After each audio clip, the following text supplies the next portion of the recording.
Olá, eu me chamo Anderson Frois, sou operador de som e músico e estou aqui para falar um pouquinho sobre os princípios básicos da sonorização e mixagem. Vamos lá? Bom, quando a gente pensa em sonorização, devemos imaginar um espaço em que o nosso objetivo deve ser entregar para as pessoas um som com a melhor qualidade possível. Então a gente tem que analisar que espaço é esse, como é que é esse espaço.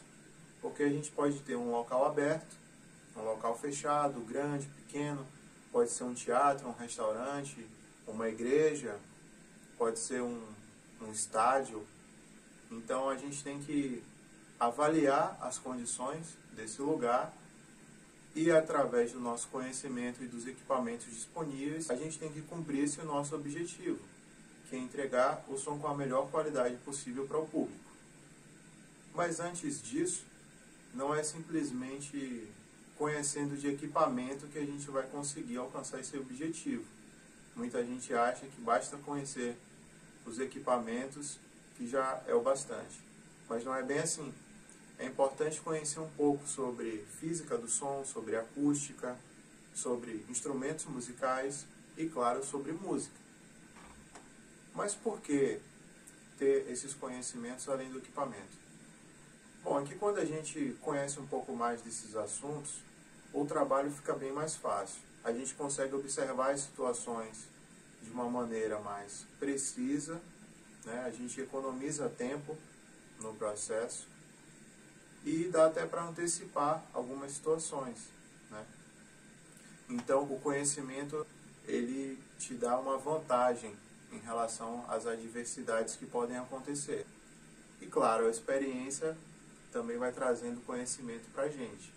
Então, é importante estudar a teoria, pesquisar, se informar, mas, para quem tem interesse de trabalhar nessa área, é bom colocar a mão na massa mesmo, né? Nada melhor do que a prática para gerar conhecimento de fato. Então, essa é a minha primeira dica. Vamos estudar, porque vai fazer diferença. Falando um pouco de acústica, a acústica é fundamental para o resultado que a gente vai ter dentro do nosso espaço. Então, dependendo da altura, da largura, se é um espaço aberto, se é um espaço fechado, a gente vai ter resultados diferentes, tá?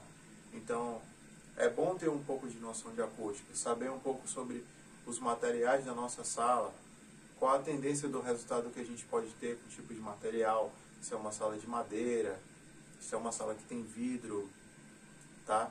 Então, geralmente, numa sala com vidro, a gente vai ter reflexões, né? O som vai demorar para terminar de se propagar. Então, é bom a gente ter um pouco de noção de acústica para a gente pensar em qual é a posição melhor para o nosso sistema de som. Bom, sobre os instrumentos musicais, é importante quem trabalha com sonorização conhecer dos instrumentos, dos materiais, dos instrumentos, né? As características que os materiais vão produzir. É importante conhecer as regiões de frequência em que os instrumentos vão soar, para você organizar melhor a sua mixagem, tá? Porque às vezes você tem muitos instrumentos soando na mesma faixa de frequência e às vezes pode acontecer o chamado mascaramento. Ele começa a mascarar o som do outro, digamos assim. Aí, se você já conhece a faixa de frequência específica do instrumento, você já consegue, né, filtrar e fazer uma equalização mais assertiva para fazer com que cada instrumento soe na sua principal faixa de frequência. E assim você tem uma mixagem mais limpa e organizada. Bom, agora eu queria falar sobre uma parte fundamental e extremamente bacana da sonorização, que são os equipamentos. Nós temos diversos equipamentos que são utilizados para sonorização e eu gostaria de falar um pouco sobre o básico, os principais equipamentos que a gente precisa ter para fazer um evento, seja de pequeno ou médio porte. Bom, nós temos a mesa de som. A mesa de som, ela basicamente é um misturador de sons. Ela vai receber os sinais de áudio, né? A gente imagina ter uma banda tocando no palco com os instrumentos, com o vocalista. Esses instrumentos estão cabeados, né? E esses cabos vão trazer o sinal para a mesa de som. Aqui na mesa de som a gente vai receber os sinais e a gente vai poder controlar o volume de cada sinal desse, que vai chegar cada instrumento em um canal diferente, né? E a gente vai ter, através desse botão aqui que a gente chama de fader, a gente vai controlar o volume desse sinal e a gente vai ter também algumas outras opções aqui dentro da mesa de som que vão nos dar possibilidades de alterar ainda mais esses sinais. Então o que a gente tem aqui basicamente? A gente tem o equalizador, que serve para alterar o timbre do som. A gente pode deixar mais ou menos grave, médio agudo e agudo. Então a gente pode alterar os graves, os médios e os agudos, mudando assim o timbre do som. A gente tem o compressor, que ele basicamente vai equilibrar o andamento desse som. Por exemplo, o vocalista está cantando numa linha equilibrada. Em um dado momento ele dá um grito. Para esse grito não passar do ponto, você pode utilizar o compressor para nesse pico ele segurar esse grito e manter o som nivelado, equilibrado. Tá? Então ele vai servir tanto para empurrar o que ficou muito para trás e para segurar os picos, o que passou do ponto. Você vai ter parâmetros para fazer o ajuste fino e deixar a sua preferência. Depois do compressor a gente tem o gate. O gate basicamente ele vai cortar ruídos. Por exemplo, imaginemos aqui uma guitarra que quando o guitarrista não está tocando, ela fica com chiado, com ruído. E esse ruído é indesejável, principalmente quando for para ter silêncio. Então, o gate, você consegue, quando ele não estiver tocando, você consegue fechar o canal. Você ajusta o gate para quando for para ser silêncio, ele fechar aquele canal do ruído e você não vai ter mais o ruído. E quando o guitarrista começar a tocar, ele vai abrir o canal. E o ruído não vai ser percebido. Além disso, nós temos os efeitos também na mesa de som. A gente tem um reverb, tem um delay, que a gente pode colocar para dar uma temperada no som. Tá? Então, além de tudo isso, nós temos os efeitos, que para muitos estilos musicais são fundamentais. Então, basicamente, são esses os comandos que a gente tem aqui dentro da mesa de som. Tá? E depois, ao final dessa mistura que a gente faz inicial, a gente tem os dois canais de saída da mesa de som que vão endereçar toda essa mistura que a gente fez para as caixas de som, né? Podendo ir para um amplificador e depois para a caixa, ou ir diretamente para a caixa no caso de caixas amplificadas, em que o amplificador já é embutido na caixa, que é o chamado master. Então o master ele vai receber todos esses canais que a gente organizou e vai se transformar em dois canais, né? O canal esquerdo e o canal direito, o estéreo, e vai endereçar esses canais para as caixas de som. Porém, além do master, nós temos também outros endereçamentos. A gente pode pegar esses sons que a gente recebe e mandar para outros lugares também. A gente tem os canais auxiliares, né, que a gente pega um sinal que a gente recebeu e pode enviar para, por exemplo, as caixas de som de retorno de palco dos músicos. Já falando em mixagem, que nada mais é do que misturar e organizar sons, a gente vai ter aqui uma mixagem, a gente pode ter aqui uma mixagem para o PA, que são as caixas que são endereçadas para o público, e para o palco, as caixas de som que fazem o retorno para os músicos, né?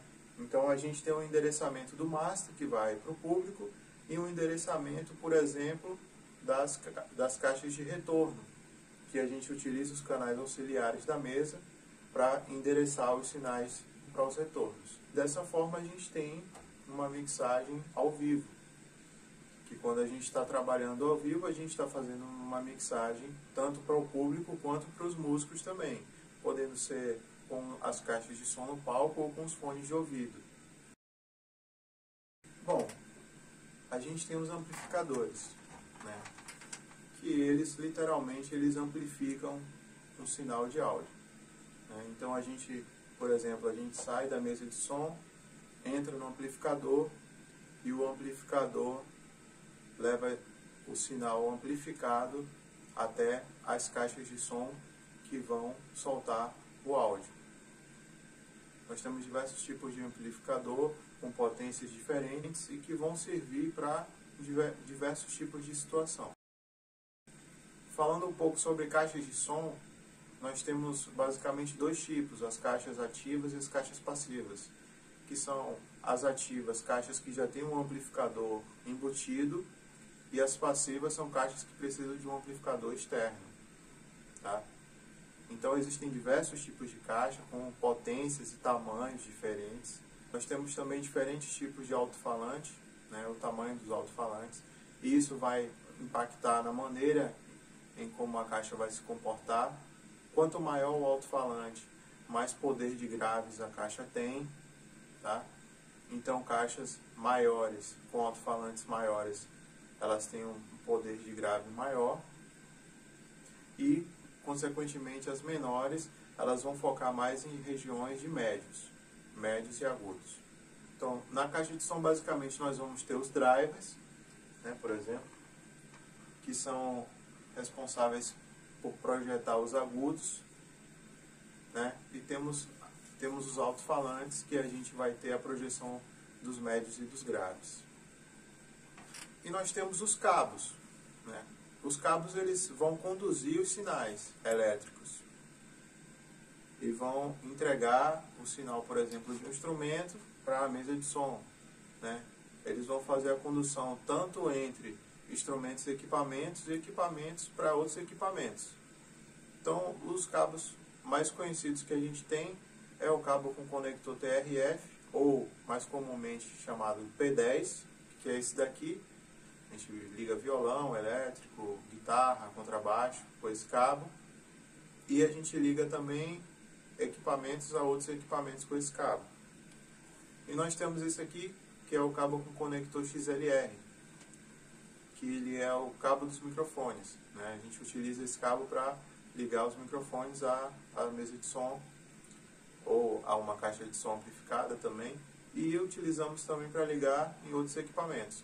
Existem alguns instrumentos também que já têm essa conexão XLR. Então a gente pode ligar, por exemplo, um violão com conexão XLR a um outro equipamento de som. Vamos falar um pouco de microfones, tá? Esse aqui é um microfone dinâmico, que é o microfone mais comum, mais utilizado em apresentações ao vivo. Ele é um microfone direcional, ou seja, ele é um microfone para ser utilizado perto da fonte sonora, né? Porque ele tem a tendência de rejeitar o que está distante e focar no que está perto. Então a gente usa esse microfone aqui para voz, né? Caixa de guitarra, bateria também, com esse microfone. E é o microfone mais comum. Nós temos também o microfone acondensador, ou microfone condensador, como é mais conhecido, que já é o microfone mais utilizado em estúdio, porque ele é um microfone mais sensível. Então ele tem uma abertura maior de captação, ele pega mais os detalhes do som. Então ele é muito utilizado para gravar voz, né, em músicas, em estúdio, locução também, né. Ele é utilizado também para gravar instrumentos de sopro, para gravar violão, instrumento acústico de cordas, né, que ele pega bem os detalhes. A gente utiliza também os microfones condensadores ao vivo, né, geralmente a gente microfona os pratos de bateria, né, coloca uma distância considerável, né, para pegar os agudos dos pratos. Né? Só que ao vivo a gente utiliza mais microfones dinâmicos. Tá? Existem tipos diferentes de microfones, né? Microfones com características diferentes. É importante falar que o microfone ele também vai interferir no timbre, tá? Dependendo da marca, dependendo dos componentes, dependendo do tipo de microfone, você vai ter timbres diferentes.